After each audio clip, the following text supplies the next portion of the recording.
Bismillah. Assalamualaikum warahmatullahi wabarakatuh.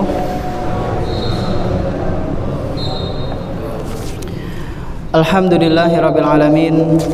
Wassalatu wassalamu ala nabiyyina Muhammadin wa ala alihi wa ashabihi wa man tabi'ahum bi ihsanin ila yaumiddin. Asyhadu an la ilaha illallah wahdahu la syarika lah wa asyhadu anna Muhammadan abduhu wa rasuluhu la nabiyya ba'dah. Alhamdulillah, segala puji hanya milik Allah Subhanahu wa taala yang telah memberikan kepada kita semuanya nikmat yang begitu banyak.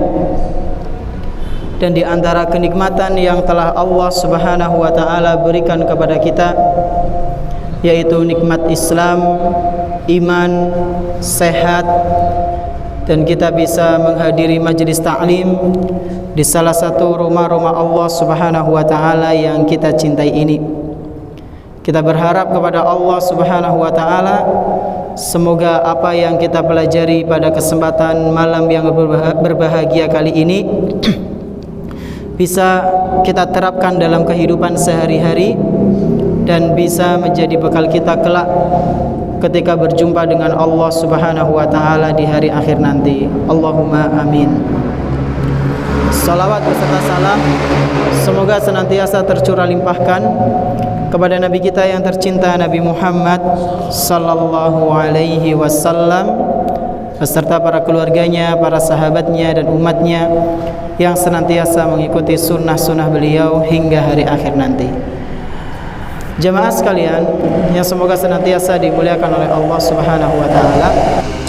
Insyaallah pada kesempatan malam yang berbahagia kali ini kita akan sedikit membahas tentang permasalahan fikih, tentang permasalahan fikih. Apakah fikih itu penting untuk kita atau tidak? Sebagai orang awam seperti kita, Pak, Bu, kira-kira belajar fikih itu penting boten? Penting. Kenapa penting, Pak, Bu? Biar tahu napa? Biar tahu napa, Pak? Sebelum kita bicara penting atau tidak, fikih niku napa sih, Pak, Bu? Fikih. Panjenengan pernah mendengar fikih? Istilah fikih, terus istilah napa malih? Ya, tentang akidah. Kalau akidah sih insyaallah sudah familiar ya. Akidah itu ya tentang masalah keyakinan. Kalau fikih niku napa, Pak, Bu? Dalam tuntunan. Masya Allah. Ada jawaban lain? Hukum. Masya Allah. Jawaban lain? Pemahaman. Masya Allah. Ada jawaban lain? Sudah cukup ini 3? Sudah. Yang panjenengan jawab semua itu adalah pengertian atau salah satu pengertian istilah yang pernah disampaikan oleh sebagian ulama. Jadi digabung itu.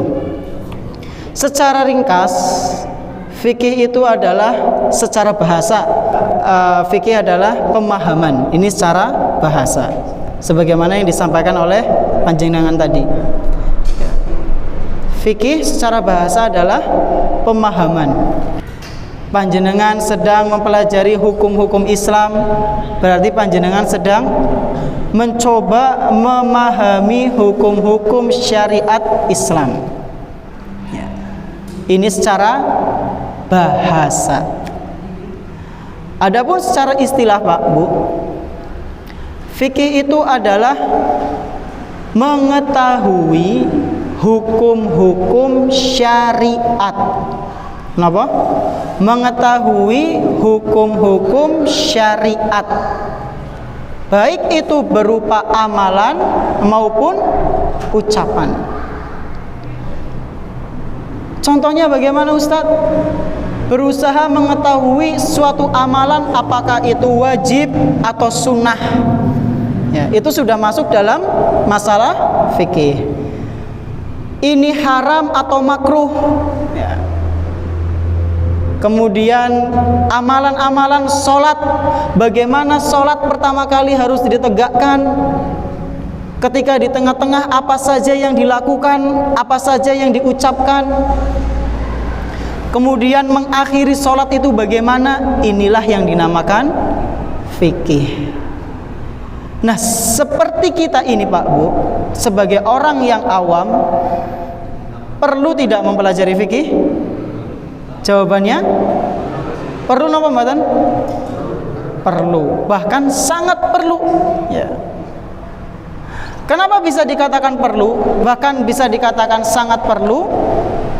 Karena fikih merupakan ilmu yang sangat penting, dan fikih itu mencakup kegiatan kita sehari-hari. Contohnya napa Ustadz? Seperti misalnya ketika kita sedang bangun tidur, ya. Dari bangun tidur sampai tidur lagi, kita itu penuh dengan masalah fikih, ya. Dengan permasalahan atau pembahasan fikih. Bangun tidur, kemudian aktivitas selanjutnya setelah bangun tidur, baca doa, zikir setelah tidur. Biasanya kalau bangun tidur habis itu napa Pak Bu? Teng pundi? Kamar mandi, ya.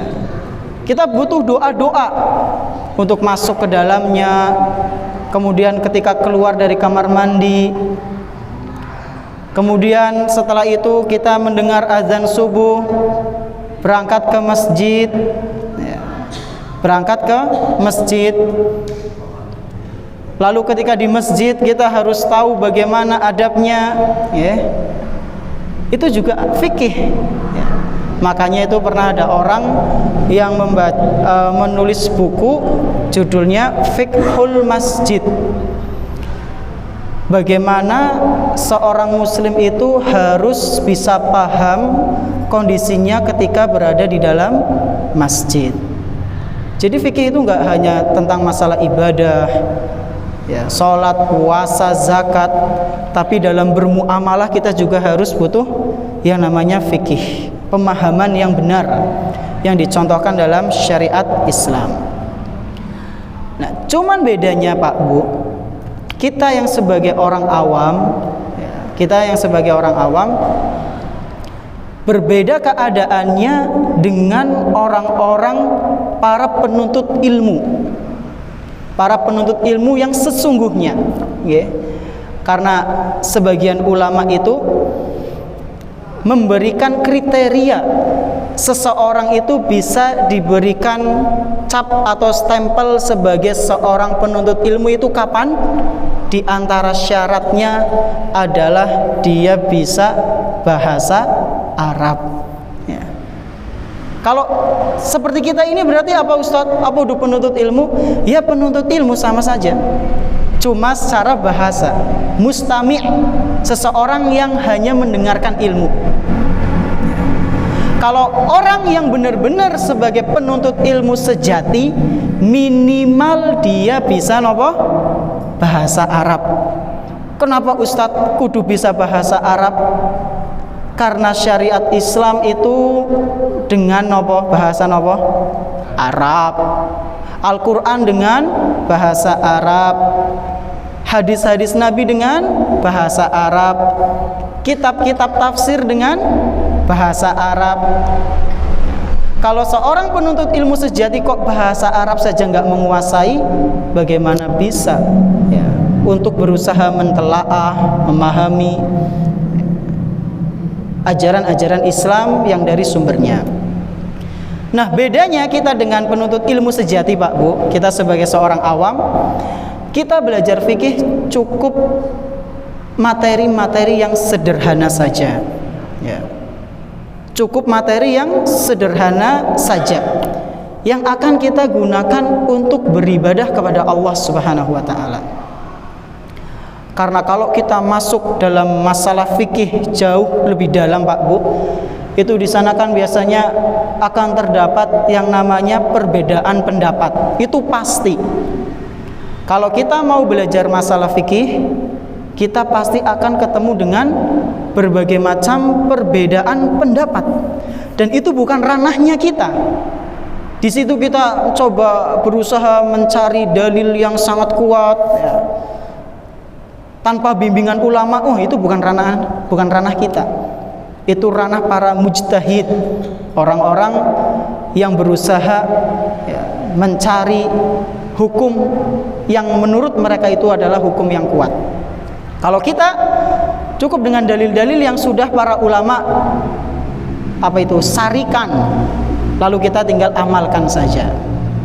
Ini diantara sedikit perbedaan antara orang awam dengan penuntut ilmu sejati. Tapi bukan berarti orang-orang yang menghadiri majelis taklim itu tidak dikatakan sebagai penuntut ilmu, bukan. Ya. Sebagai penuntut ilmu, cuma kalau diperinci berbeda dengan penuntut ilmu yang benar-benar mereka menelaah kitab-kitab ulama. Nah, jamaah rahimani wa rahimakumullah. Tadi kita sudah sepakat, kaum muslimin sudah seharusnya mempelajari ilmu fikih. Ya minimal pembahasan-pembahasan yang sederhana. Memang kenapa Ustadz? Alasannya kenapa kita harus belajar ilmu fikih? Ya, karena sangat dikhawatirkan kalau kita tidak belajar ilmu fikih, nanti kita hanya, bahasa kasarnya ya, membeo, ya. Membeo, ikut-ikutan tanpa bekal yang kuat. Tanpa bekal yang kuat.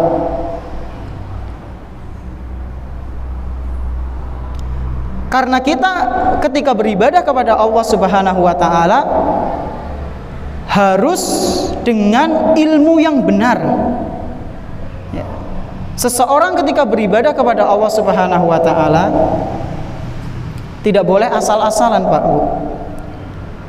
Kita semua ini ketika beribadah kepada Allah, sholat, puasa, ya, kemudian melakukan ibadah haji ataupun zakat dan yang lainnya, itu boleh asal-asalan buatan Pak Bu?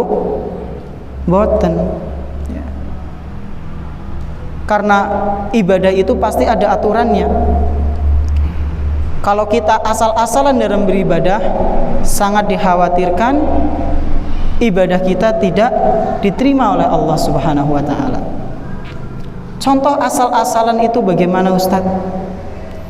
Contohnya salah dalam berniat. Niatnya beribadah, dia ingin melakukan ibadah tapi niatnya bukan karena Allah Subhanahu wa taala, misal karena ingin dilihat oleh orang lain. Contoh ibadah yang kemungkinan besar itu bisa terjangkiti riya, napa Pak Bu? Ibadah yang kemungkinan besar dia bisa terjangkiti riya. Contohnya nggih, sedekah misalnya. Orang yang melakukan sedekah sangat dikhawatirkan dia bisa terjangkiti riya, memberikan harta kepada orang lain. Ketika dia memberikan sebuah harta kepada orang lain, bagaimana dia bisa terjangkiti riya, Ustadz? Yaitu ketika dia memperlihatkannya dengan tujuan supaya mendapatkan pujian, atau ketika sudah memberikan kemudian dia menyebut-nyebut pemberiannya, menyakiti orang yang telah diberikan. Nah, perbuatan seperti ini bisa membatalkan pahala. Perbuatan seperti ini bisa membatalkan pahala. Kata Allah Subhanahu wa taala, "Ya ayyuhalladzina amanu wahai orang-orang yang beriman, la tubtilu shadaqatikum bil manni wal adha. Wahai orang-orang yang beriman, janganlah kalian menggugurkan pahala-pahala sedekah kalian dengan cara menyebut-nyebutnya, dengan cara memperlihatkannya niatnya ria, atau dengan cara menyakiti orang yang diberi. Menyakiti orang yang diberi. Kata Allah, itu bisa menggugurkan pahala. Kemudian kata Allah Subhanahu wa taala, kalladzi yunfiqu malahu riya'an nasi wa la yu'minu billahi wal yaumil akhir. Itulah perbuatannya orang-orang yang suka riya dalam beramal. Jadi kata Allah, ciri orang yang sukanya riya itu adalah dia sukanya pamer. Amalan orang yang riya itu adalah dia suka pamer, kemudian menyebut-nyebut pemberian dia. Ini kata Allah Subhanahu wa taala. Jamaah rahimani wa rahimakumullah, itu tadi dalam Al-Qur'an surat Al-Baqarah ayat 264 ya. Kemudian di akhir ayat Allah Subhanahu wa taala menyebutkan la yaqdiruna ala syai'in mimma kasabu. Orang-orang yang berbuat riya itu mereka tidak akan pernah mendapatkan pahala, kata Allah. Ya, wis kesel-kesel golek duit, ya, cari uang, sedekahkan ya, ke orang lain, tapi ternyata tidak mendapatkan balasan. Ya, naudzubillahi min dzalik. Ini niat yang salah. Contoh dari ibadah yang asal-asalan adalah niat yang salah. Maka jangan sampai kita menjadi orang-orang yang seperti itu ya. Contoh yang lain lagi apa Ustadz? Yaitu amalan yang salah. Ini kenapa kita pentingnya belajar ilmu fikih, supaya ketika kita beramal, supaya ketika kita beribadah kepada Allah Subhanahu wa taala, kita tidak salah dalam beribadah. Memang ada Ustadz, orang yang beribadah sudah lama ternyata ibadahnya nggak diterima. Memang ada Ustadz? Jawabannya ada. Ada orang yang sudah beramal sudah puluhan tahun, tapi ternyata ibadahnya tidak diterima. Jadi siapa Ustaz? Jadi Rasulullah Sallallahu Alaihi Wasallam. Dalam sebuah hadis yang diriwayatkan oleh sahabat Nabi Abu Hurairah radhiyallahu anhu, Rasulullah Sallallahu Alaihi Wasallam pernah bersabda, Innar rajula la yusalli sittina sanah. Sungguh benar-benar ada seseorang dia sholat kepada Allah Subhanahu wa ta'ala sepanjang 60 tahun. 60 tahun suwe apa sedela Pak Bu? Suwe ya, 60 tahun. Sepanjang 60 tahun dia sholat selama hidupnya. Ma tuqbalu lahu sholatun. Dan selama 60 tahun itu kata Rasulullah Sallallahu Alaihi Wasallam, orang ini sholatnya nggak diterima. Subhanallah. Panjenengan kerja 60 tahun ternyata nggak pernah digaji. Ya, jangankan 60 tahun sebulan kerja, tapi ternyata wis sebulan orat cair-cair. Kepripun Pak Bu? Ngamuk ya. Ya bisa marah ya, ngedrumel hatinya. Nah ini sholatnya nggak diterima, berarti kan nggak dapat pahala. Ini kata Nabi SAW, bukan kata saya. Kenapa bisa nggak diterima Ustadz? Beliau menjelaskan la'allahu yutimmur ruku'a wa la yutimmus sujuda wa yutimmus sujuda wa la yutimmur ruku'a. Kenapa orang itu kok sholatnya bisa nggak diterima? Karena bisa jadi atau terkadang ketika dia sholat, dia rukuknya sempurna, tapi sujudnya nggak sempurna. Atau dalam waktu lain dia sujudnya sempurna, tapi rukuknya nggak sempurna. Alias nopo? Tidak tumak ninah. Tumak ninah niku nopo? Ya kalem ya. Tumak ninah itu tenang, anteng, udu kayak gini ya. Nah, tumak ninah itu termasuk dari rukun sholat. Bayangkan Pak Bu, 60 tahun sholatnya nggak diterima. Kenapa bisa seperti itu? Ya karena dia mungkin tidak mempelajari masalah sholat dengan benar. Nah, kita jangan sampai seperti itu ya. Sholat yang ngebut karena pengen cepet-cepet rampung. Allahu Akbar, dah, Allahu Akbar, Allahu Akbar. Subhanallah, jangan sampai seperti itu Pak Bu. Bahkan dalam riwayat lain disebutkan Pak Bu ya, kalau tadi dalam riwayat Ibnu Abi Syaibah dinyatakan sahih oleh Syekhul Albani.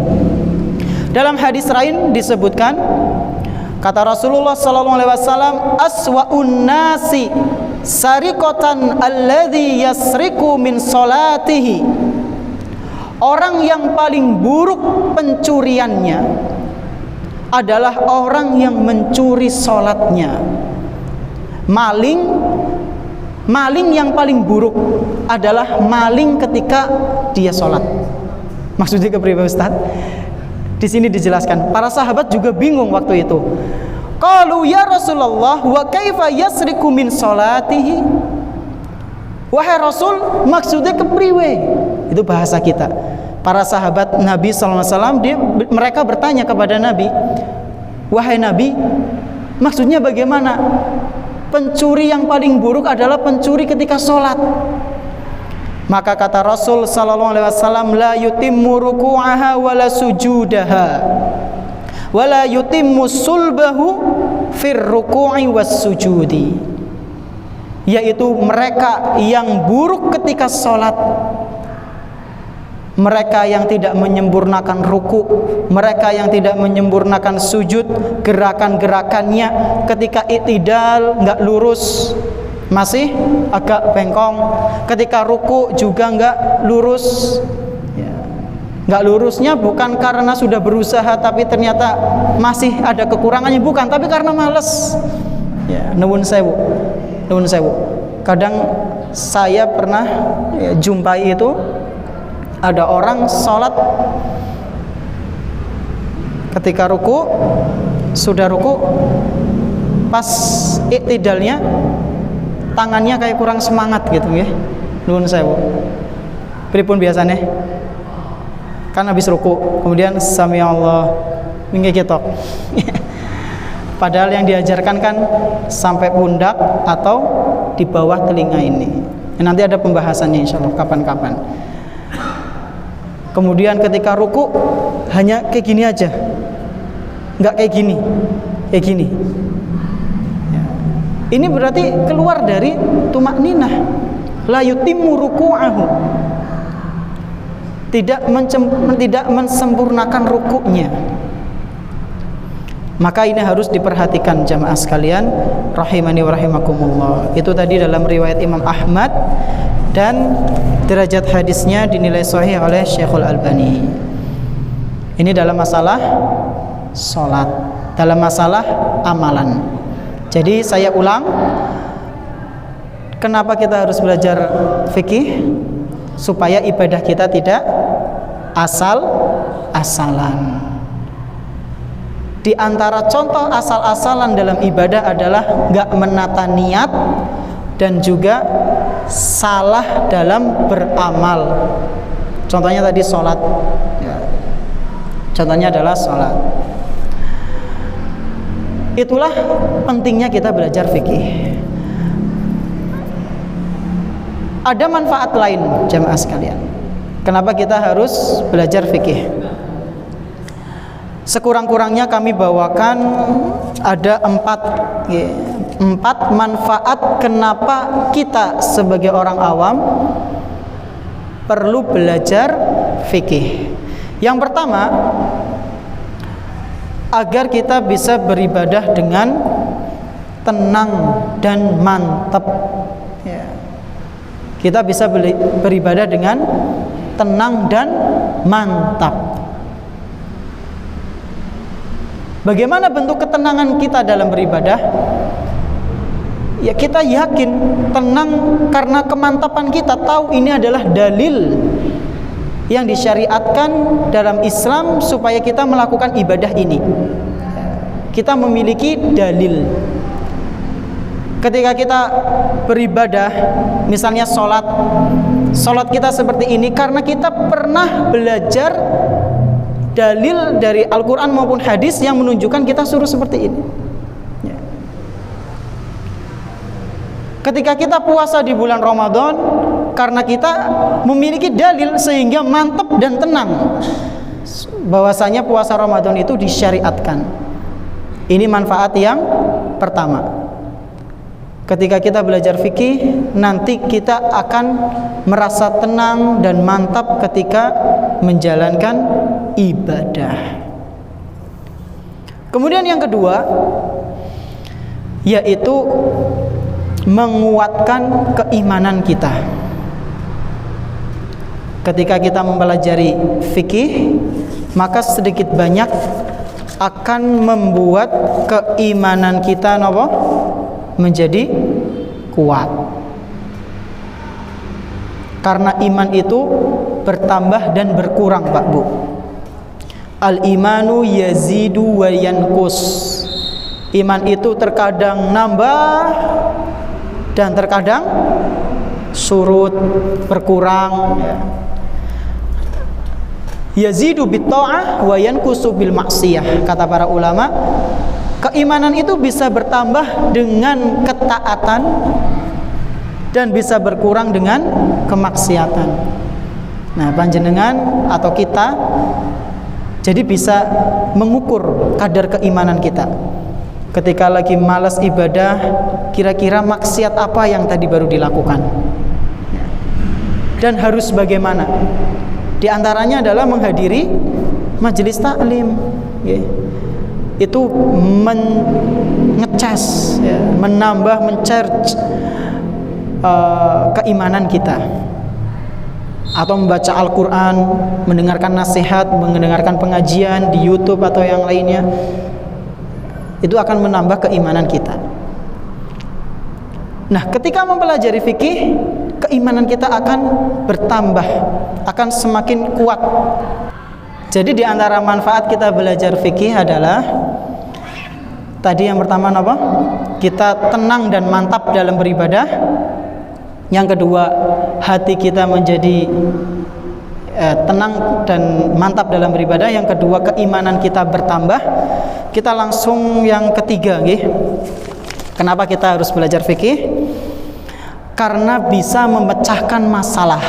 Nah, itu panjenengan dapat masalah nanti dengan belajar fikih, meskipun itu pembahasannya yang sederhana, panjenengan bisa. Contohnya apa Ustadz? Contohnya ini, masalah sholat lagi misal. Panjenengan sholat tiba-tiba was-was, perutnya nggak nyaman, terus kerasa metu apa ora ya, ngentut apa ora ya. Bagaimana panjenengan memecahkan masalah ini? Apakah uslah batal nah bae? Apa lanjut bae lah, insya Allah ora apa-apa. Bagaimana cara memecahkannya? Pripun Pak? Hah? Udah ke samping, masya Allah. Udah ke samping itu kalau pikirannya diganggu oleh setan, nggak khusyuk. Kenapa? Keyakinan dari hati, karena ada kaidah tidak kentut, masya Allah. Sip. Karena memang ada kaidah Pak yang mengatakan al-yakinu la yazulu bisyak. Keyakinan itu nggak akan gugur dengan keraguan. Kalau kita yakin, ya yakin, lanjutkan. Ada jawaban lain? Hah? Ternyata kasus ini 1400 tahun yang lalu ada Pak. Di zamannya sinten? Nabi sallallahu alaihi wasallam. Nabi memberikan sebuah tips. Kalau misalnya datang keraguan seperti itu, apa yang harus dilakukan? Kata Rasulullah sallallahu alaihi wasallam, "Idza wajada ahadukum fi batnihi syai'a fa ashkala alaihi." Jika ada di antara kalian lagi sholat, lalu kok tiba-tiba mendapatkan sesuatu di perutnya, mules, kemerunyuk, ya. Lalu kalian merasa nggak nyaman dengan itu. Akhraja minhu syai'un amla? Apakah kalian kentut atau tidak? Ya. Biasanya kan mungkin sebagian dari kita ada yang merasakan seperti ini. Ya. Saya juga pernah ya, merasakan seperti itu, ngentut apa burung ya. Nah, ini bagaimana menghilangkan keraguan ini, menghilangkan was-was ini? Kata Nabi sallallahu alaihi wasallam, "Fala yakhrujanna minal masjidi hatta yasma'a sautan aw yajida rihan." Cara mengatasinya adalah jangan batalkan sholat kecuali kalau dengar suara dan mencium baunya. Itu. Kalau panjenengan belum mendengar suara kentut dan mencium bau kentut, maka sudah di masjid aja. Dan panjenengan yakin ini udah kentut. Ya. Karena biasanya nun sewu nggih, saya malah mengucapkan kentut. Karena biasanya itu memang ada perut yang mirip kayak kentut suaranya nun sewu. Jadi pripun? Debep gitu nggih. Dedep. Tapi itu bukan kentut. Ini nggak apa-apa, masih bisa dilanjutkan sholatnya. Ini dalam sebuah hadis riwayat Imam Muslim, hadis sahih. Jadi kata Nabi SAW, kalau kita merasa ragu-ragu apakah kentut atau tidak, maka ini tipsnya ada dua. Napa? Kita dengar suaranya atau kita mencium baunya apa enggak. Kalau misalnya ini enggak ada, kita enggak dengar suara, enggak mencium baunya, maka lanjutkan sholat bismillah. Yakin, nggih Pak? Yakin. Jadi ini 3, bisa memecahkan masalah. Kemudian yang keempat, manfaatnya adalah tidak mudah dipengaruhi oleh paham yang menyimpang. Ya. Ketika kita belajar fikih, kita insya Allah akan terlindungi dari pemahaman-pemahaman yang menyimpang. Contohnya apa Ustadz? Contohnya ada orang mengatakan apa? Berhubungan badan ketika bulan Ramadan siang-siang nggak apa-apa. Loh, nggak apa-apa kenapa sih? Kan bukan makan, bukan minum. Yuk, pripun? Kalau kita tahu larangannya, kita akan mantap. Nggak boleh. Ada hadisnya bahwasanya pernah ada seseorang dia mendatangi Nabi sallallahu alaihi wasallam, lalu dia mengatakan, halaktu, wahai Nabi, aku celaka. Wahai Nabi, aku celaka. Lalu Nabi sallallahu alaihi wasallam bertanya, malaka, kamu ini kenapa? Kok tahu-tahu datang bilang celaka? Kata dia, aku tadi telah menyetubuhi istriku. Dan itu kondisinya di waktu Ramadan, Pak, siang hari, menyetubuhi istrinya. Apakah Nabi Sallallahu Alaihi Wasallam ketika mendengar ucapan laki-laki ini kemudian mengatakan isora apa-apa, sementing orang madang bok, orang ngombe bok? Enggak seperti itu. Tapi beliau langsung mengatakan, hal tajidu raqabatan tu'tikuha? Kamu punya budak enggak untuk dibebaskan? Beliau langsung mengatakan tentang kafarat. Jadi orang yang menyetubuhi istrinya di tengah-tengah bulan Ramadan, dia harus menunaikan kafarah. Kafarah itu ya tanggungan bagi dia untuk melepaskan kesalahan dia, dosa dia. Kafarahnya apa? Membebaskan budak. Nah, orang ini ditanya, duwe budak apa ora? Dan budak itu berbeda dengan pembantu, nggih. Budak kue udu pembantu. Budak itu adalah orang yang didapatkan biasanya dari peperangan.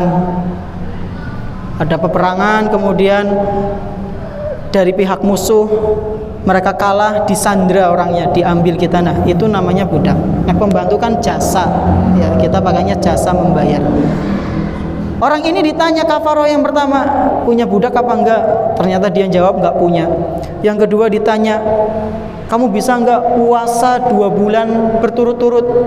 Dia bilang enggak bisa. Kemudian yang ketiga ditanya, suruh memberi makan kepada 60 orang miskin, enggak bisa. Akhirnya orang ini pun diberikan keringanan oleh Nabi Sallallahu Alaihi Wasallam. Ternyata dia adalah orang yang paling miskin. Ya. Setelah itu Nabi bingung ketika ditanya ini. Yang pertama mau apa? Tentang budak, dia nggak punya. Yang kedua tentang puasa 2 bulan berturut-turut, dia nggak sanggup katanya. Kemudian yang ketiga memberi makan kepada 60 orang miskin, dia juga nggak bisa. Nabi bingung, kepriwe ya. Akhirnya ada orang datang ngirimi kurma sekeranjang penuh. Nah, kemudian Nabi SAW mencari, aina sa'il, mana orang yang tadi datang bertanya tentang permasalahan tadi itu. Kemudian orang itu mengangkat tangan, saya wahai Rasul, saya yang tadi tanya. Kemudian Rasul memberikan keranjang yang penuh dengan kurma ini kepada orang tersebut. Nih, sedekahkan sebagai bentuk kafaratmu. Lalu orang ini mengatakan, wahai Rasul, saya mau menyedekahkan ke siapa? Orang yang paling miskin dari saya? Demi Allah wahai Rasul, di daerah sini itu nggak ada orang yang paling miskin kecuali aku dan keluargaku. Maka kata Rasul sallallahu alaihi wasallam, yaudah kurmanya ini sedekahkan untuk anak, istri, ya, dan keluargamu. Akhirnya dia membayar kafarat dengan memberikan 1 keranjang kurma tersebut. Nah, jemaah sekalian rahimani wa rahimakumullah, inilah pembahasan kita tentang pentingnya orang awam mempelajari fikih, ya, supaya kita yang pertama beribadah dengan tenang, keimanan kita bertambah, bisa memecahkan masalah, dan yang terakhir napa wau? Bisa terhindar dari pemahaman yang menyimpang, ya. Mungkin ini yang bisa kami sampaikan, kurang lebihnya mohon maaf karena waktunya sudah habis. Kita tutup dengan doa kafaratul majlis. Subhanakallahumma bihamdik, asyhadu alla ilaha illa anta, astaghfiruka wa atubu ilaik. Wassalamualaikum warahmatullahi wabarakatuh.